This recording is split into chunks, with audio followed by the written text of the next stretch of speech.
और चूरू में आपने जिस जोशीले अंदाज में स्वागत किया, उसे देख के लग रहा है कि राजस्थान में व्यवस्था परिवर्तन होगा और सत्ता संकल्प यात्रा लेके जो मैं राजस्थान में निकला हूं, उसमें चूरू जिले का बहुत बड़ा योगदान रहेगा। मुझे याद है कि सुजानगढ़ के अंदर जब आरएलपी चुनाव लड़ी थी और सरदार शहर के अंदर चुनाव लड़के जब वो 47,000 वोट लेके राजस्थान के अंदर आई थी, उस समय देश में बात चली। अब वो दिन दूर नहीं जब राजस्थान में कांग्रेस बीजेपी को छोड़ के किसानों की नई पार्टी आरएलपी सत्ता के शिखर पे जाएगी। ये संदेश सरदार शहर की धरती से आपने दिया था। लेकिन भाइयों, इस बार आपको ये सोचना है, बीजेपी की सूचियां भी आ गई, 2-3 एक छोटी मोटी कटी छाटी कांग्रेस की सूची भी आई है कुछ लोगों को। हाँ, आइए, वो इसलिए आई मैं भाग रहा हूँ ना, आपके भी डरते हुए निकाल रही बीजेपी सूची, और मेरी वजह से वसुंधरा की दुकान भी चल गई। वो कह रही जल्दी टिकट दो, नहीं हनुमान की तरफ भाग जाएंगे लोग, ले ले टिकट बीजेपी के। आप देखिए, मेरे नाम का डर दिखा के कांग्रेस को भी लोग डरा रहे हैं और बीजेपी को डरा, टिकट दे दो नहीं तो हनुमान की तरफ चले जाएंगे। और ऐसे लोग जो डरा के टिकट ले रहे हैं, उनकी टिकट आप काट दो यहाँ पे। ये करोगे कि नहीं करोगे? कांग्रेस और भारतीय जनता पार्टी ने जो लूट खसोट इस राजस्थान में मचाई, और जिस जगह चूरू में मैं खड़ा हूं, मेरी लड़ाई अगर हुई है, मेरा संघर्ष है, तो चूरू जिले के किसान के बेटों की लड़ाई मैंने अपने गले के अंदर माला डाल के और राजस्थान के अंदर घूम रहा हूं। चूरू के जवान किसान की तकलीफ को हनुमान बेनीवाल ने नजदीक से देखा, इसलिए अलग पार्टी बना के राजस्थान में अलग जगह निकला है। आप लोग मुझे ताकत देना, मैं विश्वास दिलाता हूं कि मारवाड़ के अंदर राष्ट्रीय लोकतांत्रिक पार्टी का तूफान चलेगा। चूरू और शेखावाटी के अंदर सुनामी बना दो, किसान का बेटा राजस्थान। भाइयों, क्या कर रहे हो तुम यार? लाइट गई, जनरेटर चालू करो जल्दी।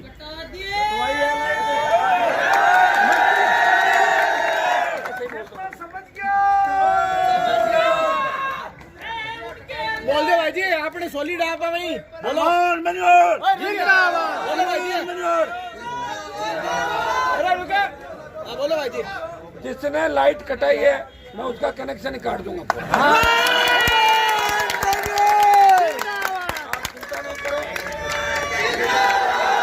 आज प्रदेश के अंदर हेलो लाइट पाथी देती है। आज प्रदेश में सत्ता संकल्प व्यवस्था परिवर्तन की आवश्यकता क्यों पड़ी, उसके बारे में बताना चाहूंगा। सत्ता का संकल्प लेके हम चलेंगे और व्यवस्था बदलेंगे। कौन सी व्यवस्था बदलेंगे? आज हमारी छोटी बेटियां बहनें अकेली सड़क में नहीं निकलती। दरिंदगी की जो घटनाएं राजस्थान के अंदर हो रही है, उत्तर प्रदेश से भी अपराध में हम नंबर 1 पे चलेंगे पिछले 25 साल के अंदर गहलोत वसुंधरा के गठबंधन का। दूसरा, डिग्री तो ले लेंगे लेकिन रोजगार नहीं। बेरोजगार से तंग आके किसान के बेटे हाथ में बंदूक लेके तो अपराधी बन रहे हैं और ये आत्महत्या कर रहे हैं। अपराध के अंदर सबसे ज्यादा चूरू के अंदर आप देखोगे, राजगढ़ का इलाका, तारानगर का इलाका, चूरू का इलाका, जिस इलाके के अंदर एनकाउंटर की गूंज भी रही थी, जिस इलाके के अंदर किसान के बेटे को राजनेताओं के इशारे पे पुलिस ने जयपुर ले जाकर एनकाउंटर किया था, दारिया एनकाउंटर, याद करो। पुलिस के साथ साथ कई नेताओं को भी जेल जाना पड़ा था, पढ़ाई था। उस समय मैं कहा था किसान के बेटे को, परिवार को न्याय दिलाने के लिए सड़कों पे और विधानसभा के अंदर संघर्ष कर रहा था। ये व्यवस्था हमें बदलनी है। हमें ये व्यवस्था बदलनी है कि कर्जे के बोझ के तले किसी किसान को आत्महत्या नहीं करनी पड़े। थाने तहसील में कोई किसान फटी धोती और फटी जूती के अंदर जाए, उसका सम्मान हो। थानेदार तहसीलदार बोले बाबा चाय पियोगे, कोल्ड ड्रिंक मंगाओ। ये व्यवस्था राजस्थान के अंदर मैं चाहता हूँ कि अपराधी भूमिगत हो जाए, वो समाधि ले ले। कानून का ऐसा भेद इस राजस्थान के अंदर होना चाहिए। थाने के बाहर लिखा होता है अपराधियों में डर, आम जन में विश्वास। उल्टा हो रहा है, आम जन में डर और अपराधी बियर की बोतलें खोलते हैं। ये हालात है भाई राजस्थान के। कौन ठीक करेगा इस राजस्थान को, बताओ मुझे। अब कोई लोक देवता तो आएंगे नहीं, ये बालाजी महाराज की धरती है, वीर तेजा जी की धरती है, राम साहब की धरती है। उठो, आपके अंदर वो मजबूती है। सरदार सिंह सुजानगढ़ के अंदर आपने मजबूती दिखाई थी। ये अभी भैया मामू जी कह रहे थे कि एक दिन चूरू की सीट जीतेंगे। क्या 200 साल बाद जीतोगे? क्या मैं रहूंगा ही नहीं, किसके लिए जीतोगे? अरे अब की बात जीतो थे 20 के अंदर चूरू की सीट। अकेला लड़ रहा हूं भाई राजस्थान को बचाने के लिए। बहुत से दौरे डाले कांग्रेस ने, बीजेपी ने, उनके चक्कर में नहीं चला क्या? मैं एनडीए में हूं, मैं INDI कथित INDI के अंदर एक व्यक्ति जो किसानों के सम्मान की लड़ाई लड़ रहा है। जब हरियाणा, उत्तर प्रदेश, पंजाब के अंदर किसानों का आंदोलन चला, मोदी तीनों कृषि का काले कानून लेकर आए, उस समय सारे किसान नेता मेरे पास है। उन्होंने कहा कि राजस्थान भाइयों, एक मिनट में नहीं सोचा, किसान का बेटा हूं। जब उनको तकलीफ के अंदर देखा, हनुमान बेनीवाल ने मोदी की परोसी हुई थाली को ठोकर मारकर NH-8 जाम किया और 70 दिन सड़क प्रदेश का कोई सांसद बेटा, नागौर का सांसद था, चूरू का सांसद भी किसान का बेटा है, झुंझुनू भी किसान का बेटा है, सीकर भी है। छोड़ी क्या किसी ने पार्टी? आए क्या सड़क पे कोई? और जब अग्निपथ आया, जब सेना को ठेके पे दे दिया, जिस धरती में मैं खड़ा हूं, चूरू, सीकर, झुंझुनू, यहाँ के नौजवानों ने, हमारे छोटे भाइयों ने सेना में रहते हुए बहुत बड़ी शहादत दी। सुभाष चंद्र बोस की आजाद हिंद फौज के अंदर भी शेखावटी के जवान मिला करते थे। 1947, 45, 44 की बातें भाइयों। उस जगह किस तरह राजनीति हावी हो गई। वोट हमारा, नेता दूसरे बन के जा रहे। कब संभलोगे? मैं कह रहा हूं काम निकाल लो, कोई दिक्कत नहीं। कांग्रेस से भी काम निकाल लो, बीजेपी से भी निकाल लो, दिमाग से समझदार बनो और वोट राष्ट्रीय लोकतांत्रिक पार्टी को डाल दो। ये समझ आएगी, उस दिन आपका खुद का राज बनेगा। आप तो ट्रांसफर पोस्टिंग के लिए गिड़गिड़ाते रहते हो जाके, मेरी ट्रांसफर करा दो, मेरी ट्रांसफर करा दो, मंत्री जी मेरी ट्रांसफर करा दो। मंत्री जी ने अस्पताल में दिखा दो, अपना भी देखा डॉक्टर, मंत्री जी का कुछ सुई लगाएगा क्या? ये काम आपको करना मेरे भाइयों। ठगी का शिकार मत बनो। मैं ये व्यवस्था बदलना चाहता हूँ। मैं पूरा राज आपको देना चाहता हूँ। मैं चाहता हूँ पूरा राज आपका हो, जहाँ फ्री बिजली हो, माइनिंग आपकी खुद की हो। बजरी, किस तरह बजरी माफिया पनपा राजस्थान में, कोई बोला क्या बजरी माफिया के खिलाफ? एक व्यक्ति ने लड़ाई लड़ी, 12 रैली करी और बजरी माफिया को फुल कर दिया, भगा दिया बजरी माफिया को। हनुमान बेनीवाल। आज मोदी बार बार राजस्थान आ रहे हैं, क्या गहलोत के दर से थोड़ी आ रहे हैं? RLP के दर से ये लिस्टें जारी हो रही है। RLP की दर से किसने पैदा किया? RLP के दर हनुमान बेनीवाल ने। पूरी जवानी 3 में मंत्री बन जाता, 3, 8, 13, 18, 19 मोदी के वहां बन जाता कैबिनेट। लोग मंत्री जी कहते, मेरे पीछे भी घूमते। मैंने पूरी जिंदगी जवानी तुम्हारे नाम समर्पित किया, कौम और किसान के नाम। अब भी नहीं सुधरोगे, मेरा कोई ज्यादा फर्क नहीं पड़ने वाला। सीटें तो आएगी इस बार RLP पार्टी की, लेकिन तुम चूक जाओगे। तुम याद करोगे जब रिजल्ट आएंगे कि काश हमारी सीटें भी RLP पार्टी की आती, उस समय सोचोगे। ले उठो, ये मत देखो कि बीजेपी ने उसको दे दिया टिकट। कौन तुम्हें क्या करना बीजेपी कांग्रेस से? अगर बीजेपी का तुम्हारा उम्मीदवार जीत भी जाएगा तो उसको मोदी के वहां गोदी में, और वसुंधरा या 12 दूल्हे घूम रहे उनकी गोदी में बैठना पड़ेगा जाकर। तुम्हारा नहीं होगा, वही जयकारा लगाएगा तो भारतीय जनता पार्टी बोलेगी। और कांग्रेस जो जीतेगा वो गहलोत का जयकारा लगाएगा, या प्रियंका या पप्पू का जयकारा लगाएगा। आपका जयकारा कोई नहीं लगाएगा। किसान को की बात कोई नहीं करेगा।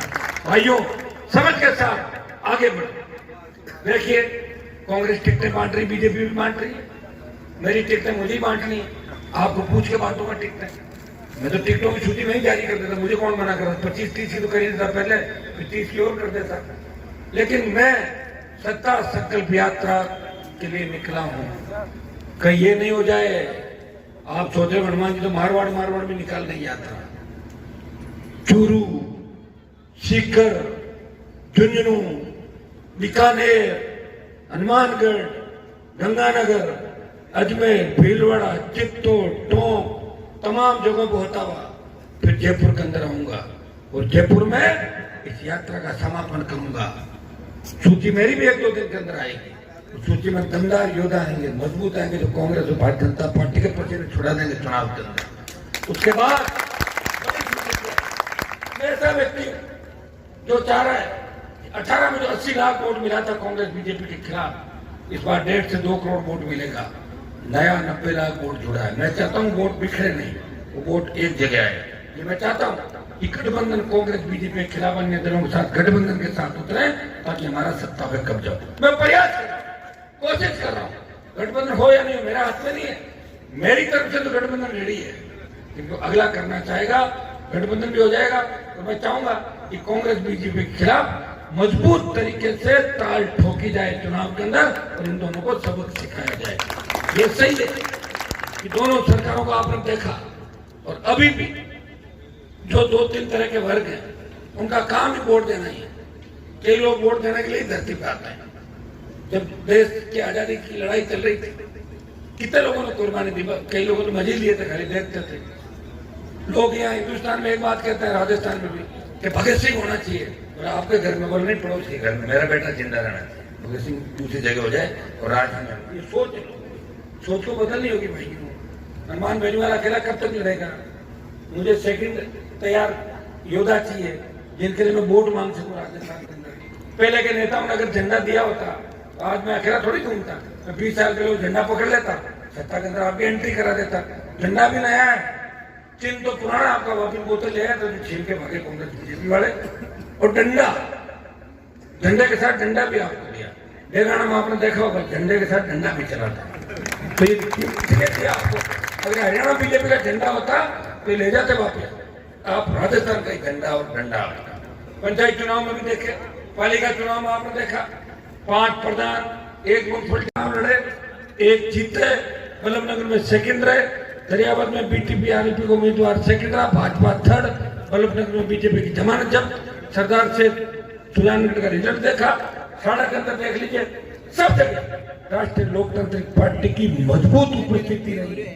और हर जगह बात दलित, शोषित, पीड़ित, मुस्लिम, ओबीसी, हर एक व्यक्ति ये बात करता है, ब्राह्मण, बनिया, राजपूत भी ये बात करता है कि हक की लड़ाई अगर कोई लड़ता है, अन्याय के खिलाफ जब सब दरवाजे बंद होते हैं तो हनुमान बेनीवाल और आरएलपी का दरवाजा खुला मिलता है, वहां से न्याय मिलता है। ये आपने लोकसभा के अंदर भी देखा था, विधानसभा के अंदर भी मेरे तीनों योद्धा किस तरह कांग्रेस और बीजेपी के खिलाफ लड़ रहे थे। जब पेपर लीक की घटनाएं हो रही थी, बजरी माफिया का आतंक था, जब राजस्थान के अंदर दलित युवती का वीडियो आया, उसमें मैं लड़ा था सड़कों पे, मेरा चालान हुआ था, मुकदमा मेरे पे दर्ज हुआ था। एक नहीं, 100 संघर्ष मेरे बता दूंगा इस राजस्थान के। हुंकार के माध्यम से स्टेट हाईवे टोल फ्री कराए, 5 वर्ष की बिजली माफ कराई और कर्ज माफी का आंदोलन को देश के अंदर अगर हवा दी तो नागौर सांसद की, नागौर की हुंकार, बाड़मेर की हुंकार ने, मंदसौर में एमपी में किसानों ने बड़ा आंदोलन किया, सीने पे गोलियां खाई और कर्ज माफी की बात देश में चली। अब बीजेपी कांग्रेस को कह रही है तुम कर्जा माफ करो, कांग्रेस कह रही तुम करो। कर्जा माफ तो होगा, किसी न किसी को करना होगा, बात तो चली। कर्ज माफी की बात अगर चलाई तो नागौर के सांसद और इन छोटे भाइयों के संघर्ष के परिणाम स्वरूप देश के अंदर किसानों की कर्ज माफी की बात चली थी। आपको इस बार हम ही वो लोग हैं, हमारे बुजुर्गों ने शहादत दी थी, चाहे जागीरदारी प्रथा का अंत किया, सामंती ताकतों से लड़े, लेवी को वापस करवाया और किसान आंदोलन में मोदी को झुकाया, प्रदेश की सरकारों को झुकाया, इसी कौम ने झुकाया, किसान कौम ने झुकाया। मुसलमान और शेल्काट के भाइयों को साथ ले लो, 36 कौम आने को तैयार है लड़ने के लिए। योद्धा बनके, रक्षक बनके आगे की तरफ चलो, अपने आप लोग पीछे हो जाएंगे। आप सबने सम्मान दिया, ऐतिहासिक कार्यक्रम चूरू के अंदर कराया। दोबारा जब प्रत्याशी उतारूंगा तो हेलीकॉप्टर से वोट मांगने चूरू विधानसभा से आज चूरू के अंदर है और कल आज फतेहपुर रतनगढ़, कल से सरदार से रोहतक बीकानेर जिले के अंदर एंट्री करेंगे। के अंदर सत्ता संकल्प यात्रा जारी, जो जोश जो उत्साह राजस्थान के किसान के बेटों के अंदर है। जवान, किसान और मातृशक्ति जो समर्थन दे रही है, दोनों पार्टियों की चूल्हे हिल रखी है, दोनों पार्टियां डरी हुई है, डर के सूचियां निकाल रही, टिकट बदलने की स्थिति में कई जगह बन गई। आरएलपी इस बार राजस्थान में सबसे बड़े दल के रूप में उभर आएगी, सबसे बड़ी पार्टी राष्ट्रीय लोकतांत्रिक पार्टी बनेगी। सत्ता संकल्प व्यवस्था परिवर्तन का जो आगाज हमने किया था सालासर की धरती से, ये हम इस महीने के आगे तक जयपुर के अंदर हम इसको समापन करेंगे और उसके अभी 1-8 दिन के अंदर हम सूची भी जारी करें और बड़ी सूची हमारी 29 तारीख बीजेपी ने टिकट। अब देखिए तारानगर के अंदर इस बार मुकाबला होगा, तारानगर में रोचक मुकाबला होगा। क्यों सीट छोड़ी? चूरू के अंदर डर से सीट छोड़ी क्योंकि चूरू में हार रहे थे। तारानगर भी सेफ नहीं, मजबूती से चुनाव लड़ूंगा। उम्मीद कर रहा हूँ जवान, किसान शुरू कास्ट इस बार लेकिन सारे सर समाज सोच करके इस बार टीचों का बच्चा बोल रहे कि पेन